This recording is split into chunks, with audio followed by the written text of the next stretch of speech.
መላከማዊ አባ መንግስት አብ የዚህ ካቴድራል አስተዳዳሪ፣ ሊቃውንተ ቤተ ክርስቲያን፣ አይንተ እግዚአብሔር ካህናት ሁላችሁም እንኳን አደረሳችሁ።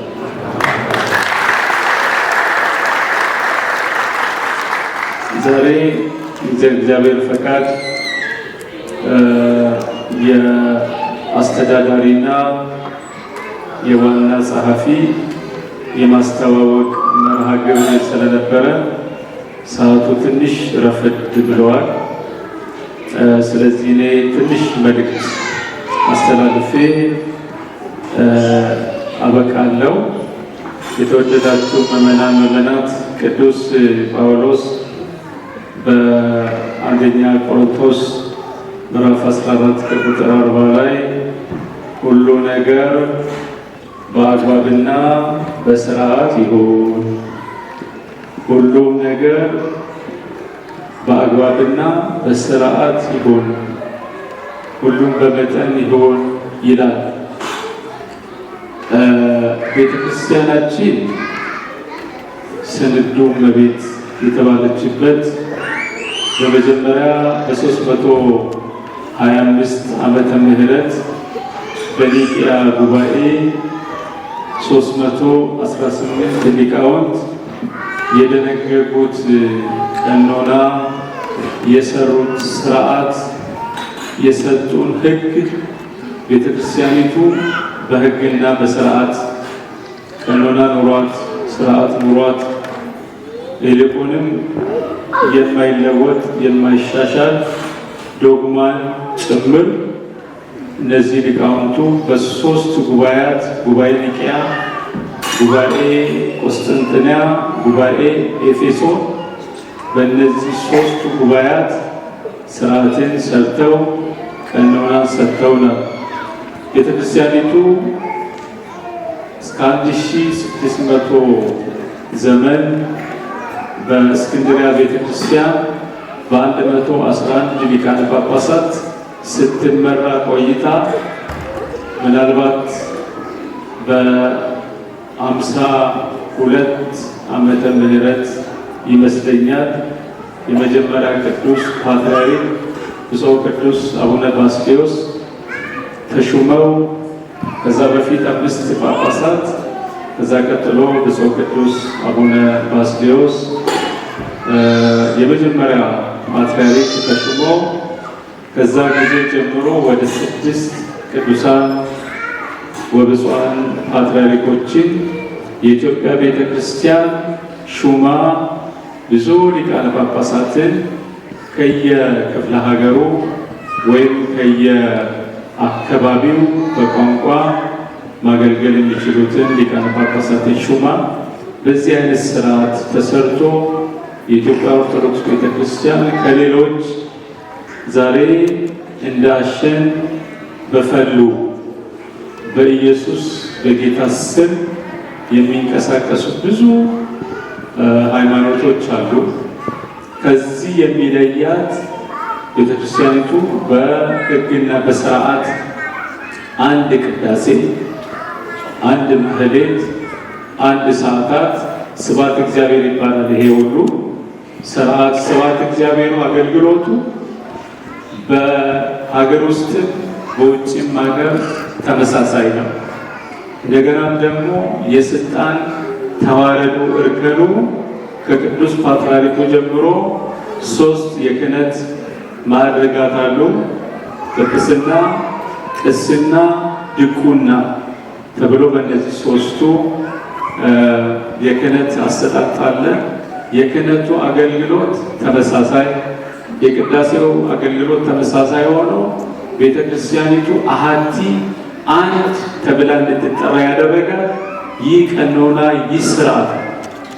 ይህ ስርዓት በሀገራችን በኢትዮጵያ እንደሚሰራ በዚሁም በውጭ ሀገር ይሰራል። ለዚህም ነው ሊቃነ ጳጳሳት በቅዱስ ሲኖዶስ ይሾማሉ፣ በየሀገሩ ለአገልግሎት ይላካሉ። ለአንድ ሀገር ስብከት አንድ ሊቀ ጳጳስ፣ አንድ አባት ይሾማል፣ ያገለግላል። በፍትሕ መንፈሳዊ አንቀጽ 5 በፍትሕ መንፈሳዊ አንቀጽ 6 ላይ ኤጲስቆጶስ ኤጲስቆጶስ ተሹሞ ወደ አንድ ሀገር ስብከት ሲላክ በዛ ሀገር ያሉት ካህናቱ፣ ዲያቆናቱ፣ ምዕመናኑ እንደ መንፈሳዊ አባት አክብረው ይቀበሉት። እሱም ያስተላለፈውን መመሪያ ይስሙ፣ ተግባራዊ ያድርጉ። ይህን ኤጲስቆጶስ የማይሰማ የማይታዘዝ በንቀት በሱ ፊት እንኳን የሚያልፍ ቢኖር ይትመተር ክህነቱ ከክህነቱ ይሻር። ስለዚህ በቀኖና ቤተክርስቲያን ምዕመናት መደራደር አንችልም። ዛሬ እዚህ ሀገር መጥቼ ማሻሻል አልችልም። በተለይ ወደዚህ ሀገር ከአዲስ አበባ ሀገረ ስብከት ወደ 8 ክፍለ ከተማ ወደ 260 ቤተክርስቲያናት፣ ገዳማት፣ አድባራት ሲገለገሉ ሳገለግል ስመራ ለ2 ዓመት ከ7 ወር አገልግዬ ወደ እናንተ መጥቻለሁ። ወደ እናንተ ስመጣ ቅዱስ ሲኖዶስ ልኮኝ መድቦኝ ወደዚህ ሀገረ ስብከት መጥቻለሁ። የቅዱስ ሲኖዶስን መመሪያ ወይም ቅዱስ ሲኖዶስ የላከውን መቀበል ለአንድ ክርስቲያን ውዴታ ብቻ ሳይሆን ግዴታ ነው። የአንድ ሊቀ ጳጳስ መመሪያ መስማት ክርስቲያን ለሆኑት ሁሉ ግዴታቸው። ምናልባት ሊቀ ጳጳሱ ከዚህ መንጋ ወጥቶ ሌሎቹ ጋር ብሄድ፣ ከዚህ ሃይማኖት ውጭ ወደ ሆኑት ብሄድ ተሰሚነት የለውም፣ ተቀባይነት የለውም። እነሱም አንቀበልም አንሰማም ቢሉ ትክክል ናቸው። እናንተ ግን በኢትዮጵያ ኦርቶዶክስ ተዋሕዶ ሃይማኖት ስር እስከሆናችሁ ድረስ የመቀበል የመስማት የመታዘዝ ውዴታችሁ ብቻ ሳይሆን ግዴታችሁ ነው። ይህን የሚያስገድደው በፍትሕ መንፈሳዊ አንቀጽ 5 በቃለ ዓዋዲ ላይ በሕገ ቤተ ክርስቲያን ላይ ተደንግጎ ስላለ ከዚህ አንፃር የዛሬ ሳምንት በዚህ አውደ ምሕረት ላይ የተሰማ ነገር ስለነበረ እኔ እጅግ እናንተ ምዕመናንን የማመሰግነው ማደንቀው የቤተ ክርስቲያኒቱን ሕግ የከላይ ተዋረዱን አክብራችሁ እዚህ አውደ ምሕረት ላይ ወንጌል ነው የሚሰበከው። የወንጌል መንግስቱ ነው መሰበክ ያለበት። ምዕመናኑ የምስራቹን ወንጌል ሰምተው በቃለ እግዚአብሔር ተጽናንተው በቃለ እግዚአብሔር ተባርከው ስጋውን ደሙን ተቀብለው ከአምላካቸው ጋር ታርቀውና ጸጋ በረከት አግኝተው ወደ ቤታቸው መግባት እንጂ እዚህ አውደ ምሕረት ላይ የአስተዳደር ስራ ወይም የግልን ፍላጎት ምዕመናንን ወደ ተሳሳተ ለጠብ፣ ለክርክር፣ ለአርማ መቀስቀስን እጅግ አድርጌ አወግዘዋለሁ። በጣም የተሳሳተ ነገር ነው። እጅግ እናንተን ማደንቃችሁ ይህንን የአድማ ጥሪ ሳሰሙ ሳትቀበሉ በዝምታ ስላሳለፋችሁ ላመሰግናችሁ ፈልጋለሁ። ራሳችሁን አመስግኑ።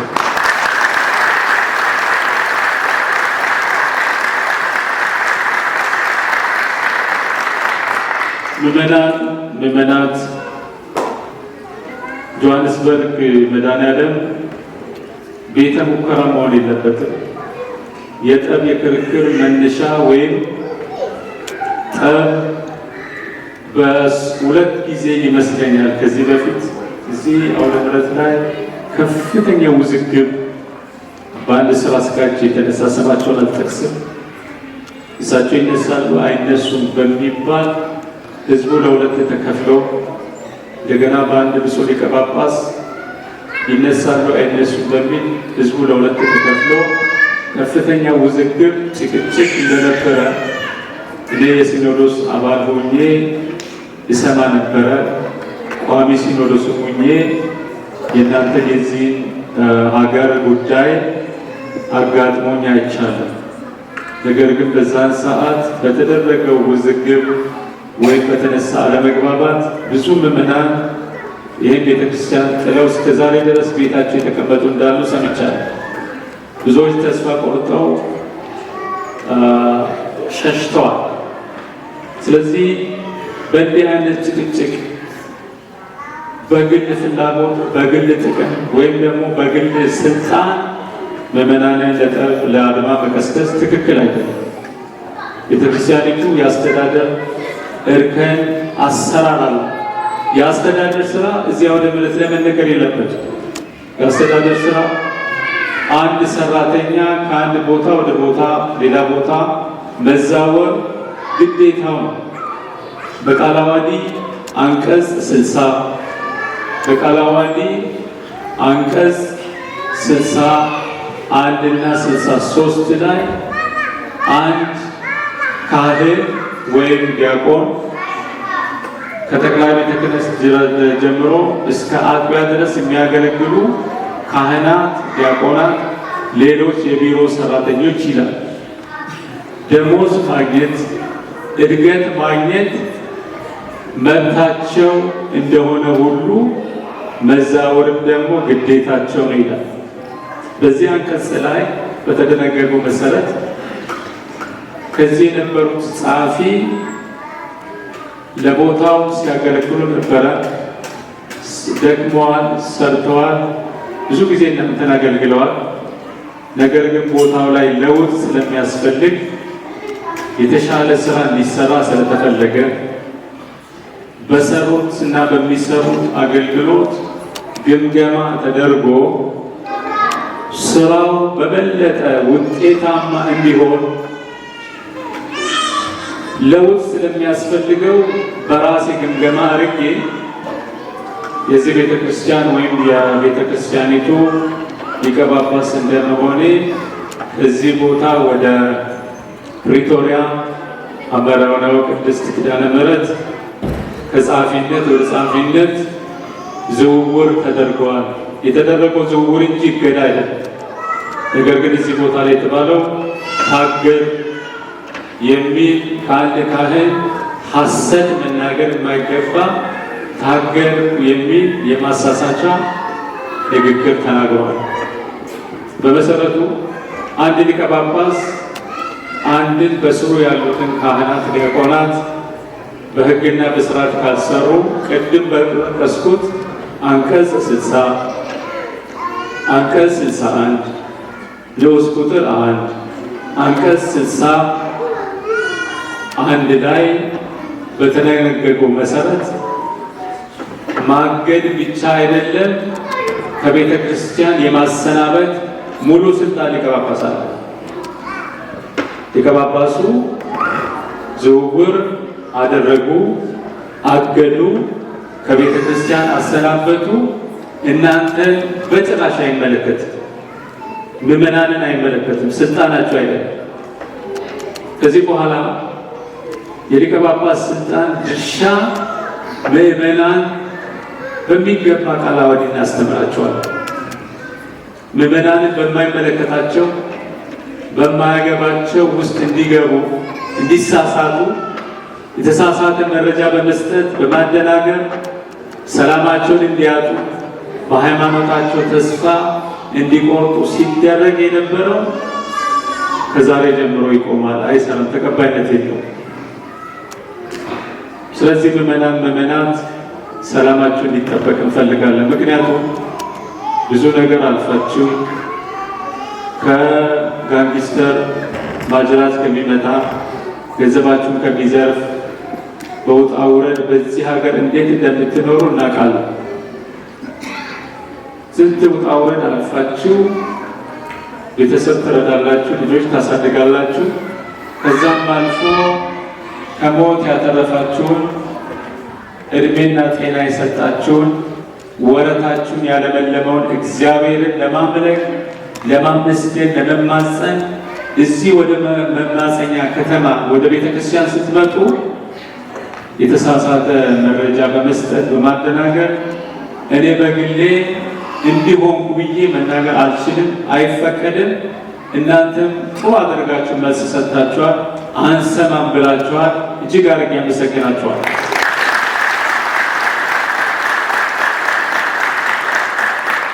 በሌላ በኩል ምዕመናት ብዙ ተብለዋል። እዚህ ቦታ ላይ እንዳይዘረፍ እንዳይመዘበር በጣም ለእኔ ትንሽ የሚያሳክሰኝ ይመስላል። ያንን መልሼ መናገር አይመጥነኝም። በጣም ያሳዝናል። የሆነ ሆኖ የሚመዘበር እኔ ወደዛ ለመግባት ገና እንግዳ ነኝ። ሀገሩን አላውቅም። ለሊቀ ጳጳስ እንዲህ ተብሎም አይባልም፣ ነውር ነው። መቼም ጌታን የሸጠና ያዋረደ ሩቅ ሳይሆን ራሱ ይሁዳ ነው። ከ12 ሐዋርያት ከተቆጠረው ሰው ካህኑ ይሁዳ ነው ያዋረደው። አሁንም ዞሮ ዞሮ ካህን የተባለ ክብሩን መጠበቅ አለበት። መቼም ሰው ሰውን ሲያከብር ነው ክብር የሚያገኝና ያንን ዝርዝር ውስጥ አልገባም። ነገር ግን ይሄ ካቴድራል እንደ ስሙ የተሻለ ስራ አገልግሎት፣ የቢሮ ስራ በጣም የተዝረከረከ እያንዳንዱ የሚሰራ ስራ ለምዕመናኑ በየሶስት ወሩ ሪፖርት መቅረብ አለበት ይላል። ቢያንስ በ6 ወር አንድ ጊዜ እንኳን ሪፖርት መቅረብ አለበት። ምዕመናን ሰበካ ጉባኤ ምን እየሰራ ነው? ምን እያደረገ ነው? ልማት ስራው ምን ይመስላል? አገልግሎቱ ምን ይመስላል? የፋይናንስ እንቅስቃሴው ምን ይመስላል የሚለውን በየ6 ወሩ ቢያንስ ለእናንተ ሪፖርት መቅረብ ነበረበት። የቢሮ አሰራሩ በጣም ዝርክርክ ያለ ካቴድራልን የማይመዝን ሆኖ የማይመጥን ሆኖ ስላገኘሁት ነው ለውጡን ያደረኩ። ገና ብዙ ለውጥ ማምጣት እፈልጋለሁ። ራዕይ አለኝ። ብዙ እቅዶች አሉ። ይህ ሳውዝ አፍሪካ ለመቀየር እዚህ የተወለዱ ልጆች እንዲማሩ በቋንቋቸው፣ ያም ብቻ አይደለም ወደ 40,000 የዚህ ሀገር ተወላጆች በብፁዕ ቅዱስ አቡነ ጳውሎስ ዘመን የተጠመቁ እስከ ዛሬ ድረስ ሲማሩ ነበረ። በእርግጥ አሁን በተሻለ ሁኔታ የትምህርት ሃይማኖት በቋንቋቸው እየተሰጣቸው አይደለም። ያን ብቻ አይደለም፣ ቤተክርስቲያንን እንገዛለን ብለን እየተንቀሳቀስን ነው። ለመንፈሳዊም ለማህበራዊም አገልግሎት ለስራውም ለአገልግሎት የሚመቹ ሮጠው ተራሮጠው የሚሰሩ ታማኝ ሆነው እግዚአብሔርን ፈርተው ራሳቸው ለሕዝቡ ታምነው የሚሰሩትን እዚህ ቦታ ላይ ብዙ አገልጋዮችን እናመጣለን። ለውጥን እንዲያገኝ ካቴድራል ለማድረግ የራሴ እቅድ አለኝ። እዚህ ቦታ የመጣሁት የተካበተ የ20 ዓመት ልምድ አለን ብዬ መፎከርን ሳይሆን የ20 ዓመት ልምድን በስራ መግለጥ በስራ መተርጎም ስላለብኝ እነሆ አንድ ብዬ ጀምሬያለሁ። ምዕመናት የእናንተ ትብብር የእናንተ አይዞ ባይነት ያስፈልጋል። ባለፈው እንዳልኳችሁ አባ ሄኖክ ቢሮ ለጊዜው የለኝም፣ ቤት ውስጥ ሆነን ነው የምንሰራ። አገረ ስብከቱ ምንም አይነት ቢሮ የሚባል ነገር ስለሌለው እናንተን በፈልጋችሁ ሰዓት ተገናኝተን ስራ መስራት አልቻልም። አሁን እግዚአብሔር ቢፈቅድ የስራ አስፈጻሚ ኮሚቴ ወደ 11 የሚሆኑትን የስራ ድርሻ ሰጥተናቸው እያንዳንዱ ስራ አገረ ስብከቱ ባይገርማችሁ ምዕመናን 3 ሰዎች ብቻ ሆነን የምንሰራ። እስከዛሬ ድረስ የተለመደ ጸሐፊው፣ ስራ አስኪያጁና ሊቀ ጳጳሱ ብቻ። ይህን ግዙፍ ሀገረ ስብከት ከቃለ ዓዋዲ ከቤተ ክርስቲያን ሕግ ውጪ በ3 ሰው ሲሰራ ነበር። ይሄ ግን ትክክል አይደለም በማለት 11 ስራ አስፈጻሚ ኮሚቴዎችን በማዋቀር እያንዳንዱ የ44 ስራ ችግር በእነዚህ በ11ዱ ስራ አስፈጻሚ ኮሚቴ በሊቀ ጳጳስ ሰብሳቢነት ጉባኤ እየተካሄደ ውሳኔ እየተወሰነ ለቤተ ክርስቲያኒቱ መብት እየተሰጠ በእንዲህ ሁኔታ እንዲሰራ ይህንን መዋቅር በማጠናከር ውሳኔን አስተላለፊያለሁ። እግዚአብሔር ይመስገን።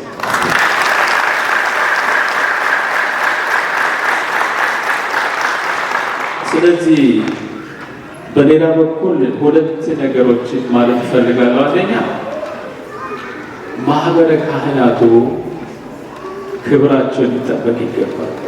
ከሊቀ ጳጳስ ጀምሮ ካህናት ስልጣነ መለኮት አላቸው። ባላቸው ክህነት ሊከበሩ ይገባል። ምእመናት ካህናትን ልትፈሩ ልታከብሩ የሚገባቸውን ክብር ልሰጧቸው ይገባል። በመዝሙር 105 ቁጥር 14 ላይ ኢትክስሱ መስያኔ ወኢታስሙ ዲበ ነቢያቴ፣ ነቢያቶቼ አትንኩ፣ የተቀቡትን ካህናትን አትዳፈሩ፣ አትናገሯቸው ይላል።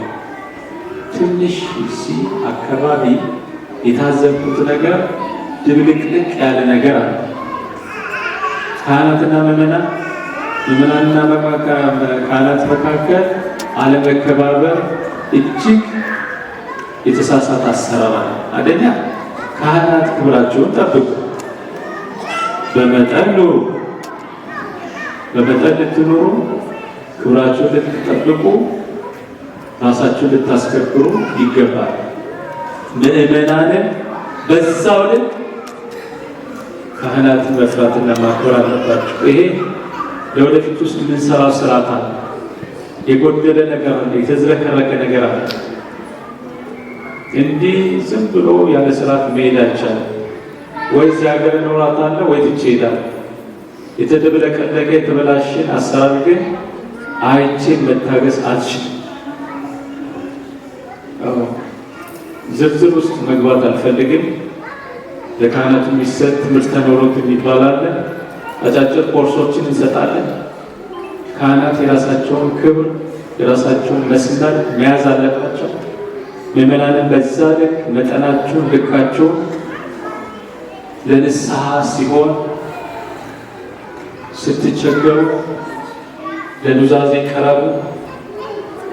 ችግር ሲደርስባችሁ፣ ሐዘን ሲደርስባችሁ ልትጽናኑ ይገባል። በመንፈሳዊ አገልግሎት ለጥምቀት ከሆነ መጠበቅ አለባችሁ። ሌላም አገልግሎት። ከዛ በዘለለ ግን በካህናትና በምዕመናን መካከል ርቀት ያስፈልጋል። ምዕመናን ርቀታቸው ይጠብቃል።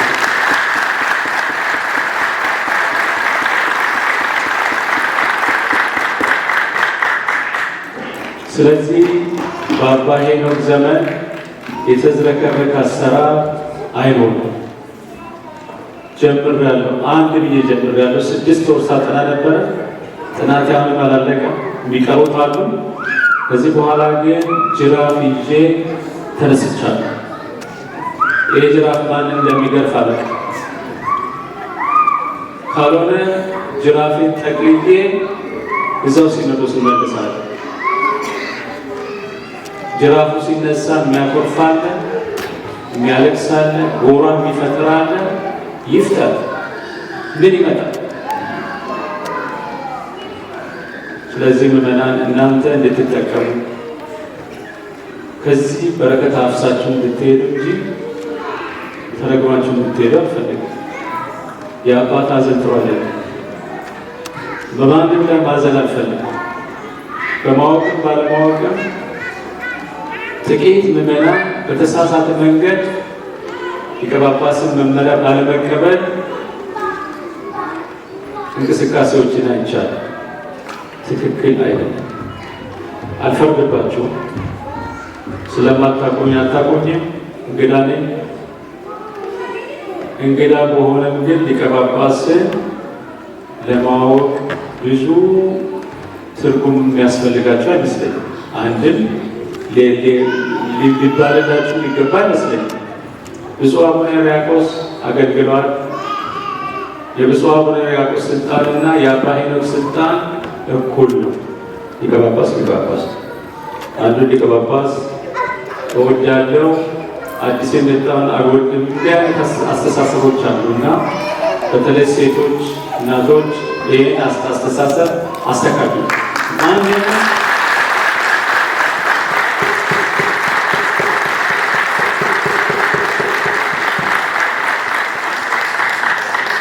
መውደድ መብታችሁ ነው።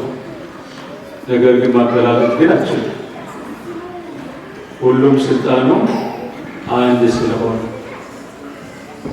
ስለዚህ ትናንሽ ክርስቲያን እንድትሆኑ አልፈልግም። ትላልቅ ክርስቲያኖች እንደሆኑ እፈልጋለሁ። በሌላ በኩል እኔ ያደራምደው የእናንተን አንድነት እፈልጋለሁ። አንድነታችሁን አጽኑ። የአጵሎስ የኬፋ አራት አቅጣጫ አሉ በኢትዮጵያ: ምዕራብ፣ ምስራቅ፣ ሰሜን፣ ደቡብ። እነዚህ አራቱ አቅጣጫ በኢትዮጵያ አራት አቅጣጫ የሆኑ እንጂ ስሙ ማን ነው? ኢትዮጵያ። ኢትዮጵያነት በዚህ ቤት ይለምል።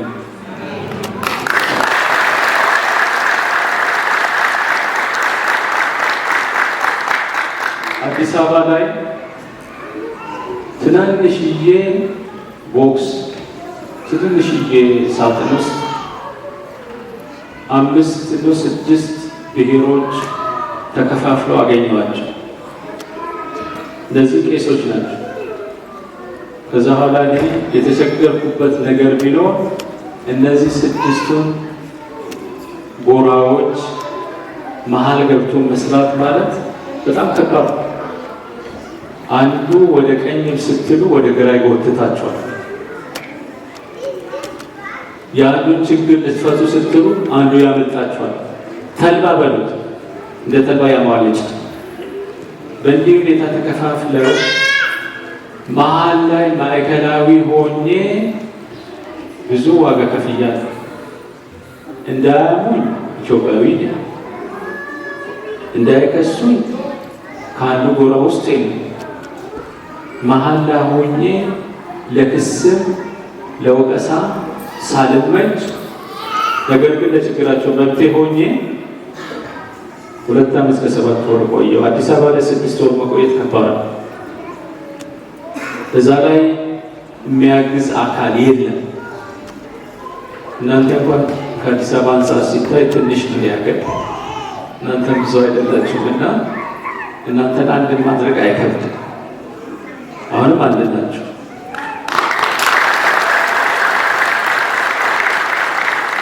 በተለይ መላከ መዊ አባ መንግስታ ሊቀ ስዩማን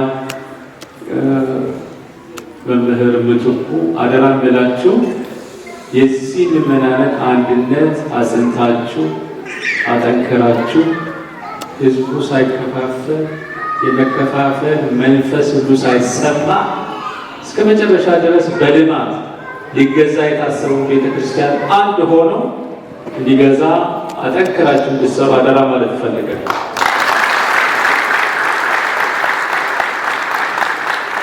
እና ከሁለታችሁ የምጠብቀው የተዝረከረከን አሰራር ውስጥ ያለውን በደንብ አድርጋችሁ የጥናት ጊዜ ውሰዱ። ቸኩላችሁ ወደ ስራ ትግቡ። ግራ ቀኝ ገልመጥ አድርጋችሁ እዩ፣ ዶኩመንቶችን እዩ። ከዛ በኋላ ቢያንስ 2 ሳምንት አጥኑ።